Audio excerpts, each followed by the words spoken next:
Hoy queremos empezar con un asunto que hasta hace muy poco era tabú en España, pero que ahora se va convirtiendo en opinión muy extendida. ¿De qué se trata? Pues de esto. A cada vez menos gente le convence el estado de las autonomías. Por supuesto, la insurrección separatista en Cataluña ha servido como acicate para plantear la cuestión, pero las disfunciones del sistema autonómico se extienden a otros muchos aspectos, empezando por el propio sentimiento nacional español. Vamos a recordar esta imagen.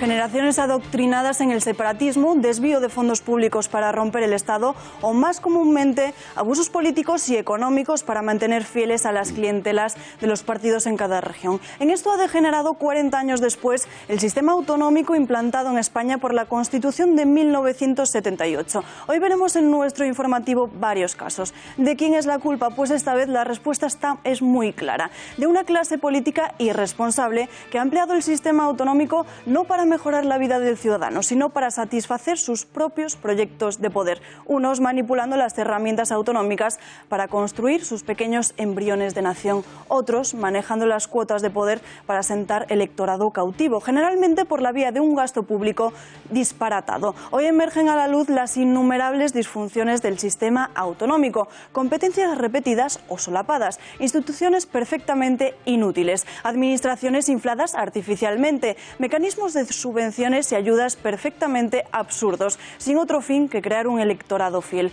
Un gasto público cada vez menos sostenible. Va siendo hora de poner coto a todo esto. El momento adecuado debería ser la comisión abierta en las Cortes para la reforma territorial, es decir, para la reforma constitucional. Una comisión abierta a petición del Partido Socialista en la que los populares aún no han dicho más que vaciedades. Como conocemos a nuestros políticos, hay razones para temerse que este proceso termine en un descuartizamiento aún mayor del Estado y una ruptura todavía más acentuada de la nación. Sin embargo, los políticos deben saber que la mayoría de los españoles están exactamente en la posición contraria y las encuestas del CIS son más que ilustrativas. Una mayoría quiere mantener el sistema como está y un grupo creciente es partidario de eliminar competencias autonómicas e incluso de ralentizar el país. Los partidarios de una mayor descentralización o de la ruptura son muy minoritarios. Hay que empujar a nuestra clase política a rectificar por la sencilla razón de que si terminan de descuartizar la nación española, nuestra democracia habrá quedado reducida a cero. No hay democracia sin una comunidad política consciente de ser tal, y no hay comunidad política si España desaparece como unidad. El actual disparate autonómico es un camino irreversible para destruir la nación y, por tanto, para destruir la democracia de ciudadanos soberanos. No habrá entonces más soberanos que los partidos y sus clientelas. Hoy dedicaremos una buena parte de nuestro informativo a esta necesaria reflexión y ofreceremos además ejemplos concretos. Eso, además de otras informaciones.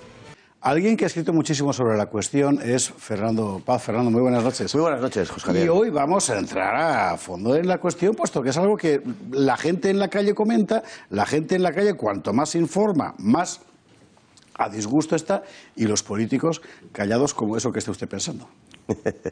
Pues efectivamente es así, es decir, pero no solamente en esta cuestión, sabemos que hay una opinión pública y sabemos que hay una opinión publicada, como dijo en acertada frase Felipe González hace muchos años. Hay mucha gente que está bastante harta de este sistema, que yo creo que esencialmente es un sistema fallido. No sé si en su concepción originaria, que también podríamos hablar de eso, pero en cualquier caso está claro que en su ejecución práctica lo es de todas. Yo tengo visto que la mayor parte de la gente, sobre todo la gente más joven, puesto que ha nacido ya en este sistema, lo considera, por así decir, como algo natural, incluso en sus disfunciones, ¿no? Pero vale la pena recordar cómo empezó todo y por qué. Había un objetivo político, digamos, inconfeso, aunque era Vox Populi, que era satisfacer las demandas de los separatistas vascos y catalanes para integrarlos dentro del sistema democrático, y bueno, mal que bien parecía que aquello funcionaba, y había, digamos, un nuevo objetivo político explícito, bastante razonable, que era tratar de superar los problemas de administración que había creado una administración general del Estado muy barata y muy eficiente, que era la del régimen anterior, pero claro, muy centralizada, que es verdad que mucha gente le creaba problemas cotidianos cuando tenías que venir a Madrid a hacer un montón de cosas. La cuestión es que al final ha servido más para lo primero que para lo segundo, o mejor dicho, ni siquiera para lo primero, porque lo que se ha construido finalmente son pequeños señoríos feudales de poder, no solo de los separatistas, sino también de los otros partidos que en cuanto han cogido predio, el PP en Galicia o el PSOE en Andalucía, por ejemplo, de allí no hay quien los desarraigue. Claro, es que aquí hay dos cuestiones, una que es la administrativa y otra la política, ¿no? Lo que tú estás apuntando creo que es el cáncer esencial de las autonomías, además de lo que pueda tener, que lo tiene y mucho en algunos sitios, de deslealtad al conjunto nacional. Y es la creación de redes clientelares. Es que se ha entregado el poder, lo que se ha hecho no es tanto descentralizar el poder, cuando entregar el poder local a una serie de oligarquías regionales, que lo que han hecho ha sido alimentar la corrupción. Es inevitable que así sea porque ellos viven, se sostienen y se mantienen a base de redes clientelares, lógicamente. Entonces, realmente eso no es una disfunción del sistema, es una consecuencia lógica del propio sistema. Con lo cual tienes varios problemas a la vez, porque por una parte tienes desde el punto de vista de la cohesión nacional, lejos de ser un instrumento para mantener, digamos, una España ágil para entendernos, al final ha multiplicado las administraciones por 17, claro, con los consiguientes costes. Y además con el consiguiente menoscabo de la democracia en la medida en que la instalación de clientelas neofeudales, evidentemente, interrumpe, digamos, el cambio natural de las élites políticas. Y en el caso del proyecto nacional ha sido letal. En el caso del proyecto nacional ha sido letal y me temo que va a ir a más. Y va a ir a más porque la justificación de la propia creación de las taifas es mucho más política que administrativa. Hoy en día, realmente, con las nuevas tecnologías, la necesidad de descentralizar es muy pequeña. Efectivamente, no tiene nada que ver con lo que eran los años 70, es que el mundo es otro. Hoy no hay que ir a sacarse un papel al ministerio, ¿no? Sí, hoy existe una posibilidad telemática, aunque es verdad que sería de desear que funcionara mucho más ágilmente y menos complicadamente de lo que lo hace, porque también tiene su aquel, pero en fin, que nos permite pues realizar cualquier gestión desde Badajoz o desde Lugo sin necesidad de ir a Madrid, pero tampoco de ir a sus respectivas capitales. Por tanto, la descentralización es menos justificada que nunca. Sin embargo, cada vez se va a justificar más en términos políticos. Lo estamos viendo como muchas autonomías que incluso no tienen un nacionalismo propio, cogen el nacionalismo del vecino porque necesitan dotarse de una identidad que justifique su situación.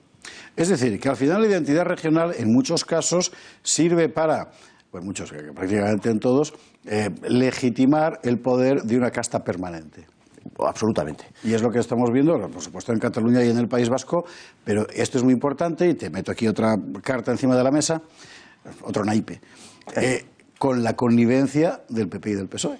Desde el principio. Porque si no, no se explica nada. Efectivamente, es un sistema. El PP y el PSOE en este momento lo que quieren es conservar lo más que puedan del sistema porque es el sistema del cual viven. Y por tanto, lo que pretenden, en el fondo, es encontrar, por ejemplo, en el caso de Cataluña, encontrar otro Puyol, reeditar un pacto, mantener un pacto. Eso ha sido evidente, sí, señor. Entonces, esa es la cuestión en la que se está planteando. Iceta bailando, soy yo. Yo soy el nacionalista moderado. Al final, ya ves. Claro. Él quería ser el nuevo Puyol y esa es la cuestión. Entonces, lo que pasa es que no se lo han comprado. No se lo han comprado los propios catalanes porque ya no estamos en eso. Y se resiste ese bipartidismo, se resiste como gato panza arriba a ceder el espacio a lo que está por venir, que estamos viendo sus primeros comienzos. Y en la temática autonómica está pasando lo mismo. Es verdad que esas nuevas generaciones a las que tú apuntabas están como pez en el agua, digamos, en este sistema porque han nacido y han crecido en él, pero también es verdad que tienen muchos menos complejos a la hora de cuestionarlo. Precisamente por eso, porque vienen sin ninguna mochila del pasado. Efectivamente. Bueno, mochila algunos tienen y bastante, en fin, con bicho dentro, que es la educación, asunto que tú conoces particularmente bien por tu propia trayectoria vital. Lo que se ha creado es un montón de sistemas de enseñanza distintos en la práctica que llegan a situaciones tan absurdas como que el número de libros de texto multiplique los 30.000. Es una cosa impresionante. Porque cada comunidad autónoma e incluso cada comarca dentro de cada comunidad pide un libro de texto distinto para diferentes asuntos y que en el aspecto, digamos, aún más grave y que linda más con lo político, consiste en la inoculación de un sentimiento expresamente antiespañol, es decir, de ruptura del Estado que te está pagando el sistema. Por supuesto, en este caso, igual que hablábamos antes de que hay una cuestión más técnico-administrativa y otra política, está fallando en los dos casos. En la política estamos viendo cómo se están rompiendo los lazos con el conjunto de España y en las cuestiones técnicas y administrativas estamos viendo el informe PISA con periodicidad machacona, podemos decir, pero también muchas otras encuestas que se hacen, estamos viendo cómo la educación en muchos aspectos, por ejemplo, en comprensión lectora, está decayendo. Y particularmente en aquellas comunidades autónomas donde se ha producido una inversión lingüística. Es muy llamativo, por ejemplo, la diferencia que hay en comprensión lectora electora entre los castellanohablantes y los catalanohablantes en Cataluña. Por supuesto, a favor de los catalanohablantes, porque los castellanohablantes tienen que aprender en una lengua que no es la suya. Con lo cual, una decisión que es puramente política está, digamos, cegando el futuro de la mitad de la población, o más, porque los castellanohablantes son más de la mitad de la población en Cataluña. Tú no peinas canas físicamente, pero sí en cuanto a edad, y recordarás perfectamente cómo en los años 80 lo que se planteaba era la necesidad de que el niño estudie en su lengua vehicular. Ese era uno de los Además lo planteaban precisamente los nacionalistas, entre otros, y hoy niegan ese derecho. Exacto, así, es exactamente así. Es decir, aquella argumentación que ellos empleaban se la niegan hoy a quienes la emplean con toda legitimidad, por supuesto, pero además es que eso alimenta el discurso antinacional, que es básicamente porque ellos toman la lengua no como un medio de comunicación, sino como una bandera de lucha, como un instrumento de lucha. Saben perfectamente lo que hacen y está en ese combate. Cuanto antes nos enteremos por aquí, tanto mejor. Hay un agravante en esta situación que la mayor parte de la gente no sabe, y es el siguiente. A pesar de que estas políticas de inmersión lingüística, por ejemplo, son manifiestamente inconstitucionales, todas ellas vienen refrendadas por los estatutos autonómicos de cada comunidad. Estatutos que, por tanto, son también inconstitucionales, pero que el Tribunal Constitucional en su día validó con mucha frecuencia, por ejemplo, la ley de inmersión lingüística en Cataluña. Resultado de lo cual es que una comunidad autónoma puede aplicar una norma flagrantemente anticonstitucional porque el Tribunal Constitucional le ha avalado los instrumentos para aplicarla. Así ha sido. Es exactamente así. Entonces, bueno, eso no remite más que un problema educativo al problema de la justicia en España, que es absolutamente grave, que es una justicia politizada 100%. El Tribunal Constitucional emite sentencias o deja de emitirlas en función de los intereses políticos y de los intereses de cada gobierno. Y esto está sucediendo desde hace ya mucho tiempo. Bien, hablemos ahora de las alternativas. Ya hemos visto que dentro del sistema absolutamente nadie, bueno, UPyD y le echaron, claro, se replantea la necesidad del sistema autonómico. Aunque sea un clavón en la calle y la gente siente el aliento de los políticos, sientan el aliento del pueblo en la nuca, como hemos visto en el caso catalán. Generalmente, cuando tú se lo planteas a un político en ejercicio, la cuestión que ellos con la que te responden, con la que te replican, es de orden práctico. Decimos, esto, ¿ahora cómo lo hacemos? ¿Ahora cómo lo hacemos? Pero la reformulación del sistema. Sí. Pues estamos en que los viejos partidos del sistema lo que quieren es mantenerlo como sea, apuntalarlo como sea. Y lo que se está apuntando porque en definitiva la propuesta, por ejemplo, del Partido Socialista del federalismo no es más que esto, no es más que una versión ligerísimamente ampliada e incluso ni eso del café para todos. Es utilizar un nombre falso, por cierto, para lo mismo. Una etiqueta determinada para algo peor. Para algo peor. Y el grave problema está ahí, el grave problema está en que demuestran que no han aprendido absolutamente nada. Porque para abordar los problemas de tipo territorial y autonómico, lo que hay que hacer es cambiar el modelo administrativo, pero desde luego no en ese sentido. El nacionalismo catalán lo que pedía en origen no era un determinado techo competencial, lo que pedía era una singularización de su situación estatutaria. Si usted aumenta la cantidad de café que va a dar para todos, lo único que va a hacer es disparar, disparar la reivindicación del nacionalismo catalán. Ya no sé dónde va a llegar la reivindicación, a lo mejor quieren cambiar de planeta, porque ya más allá no sé cómo llegar, pero en fin, que es en lo que estamos, demostrando que Pedro Sánchez parece que no se entera de nada. No se entera de nada, pero apuesta manifiestamente por una idea, por cierto, y como nos queda un minuto y pico, porque hoy por problemas técnicos no ha habido el tiempo, lo vamos a aprovechar en tanto que conocedores y proletarios de la historia, Fernando y yo, para hablar del tema Nación de Naciones. Mire, ya que el Pisuerga pasa por Valladolid y Pedro Sánchez por aquí habitualmente. O sea, es una memez. Es una memez, pero es una memez conceptual. Es decir, no puede haber un todo que esté compuesto por unas partes que sean iguales que el todo, sencillamente. Es decir, no puede ser, eso es imposible. Que cada una de las partes que componen el todo sean igual al todo. No puede haber una nación de naciones. Eso es una tontería conceptualmente. Pero además, es que en el caso español, las regiones que lo componen no son naciones, no lo han sido nunca, no lo han sido jamás. Y realmente la división territorial que se ha hecho de España, esto es un ensayo, lo que se ha hecho en el año 78, que no ha dado resultado. Y hasta ahí podemos llegar. Bueno, pues solo aquí en esta cadena va a escuchar usted cosas como estas que estoy seguro de que es lo mismo que usted piensa. Fernando.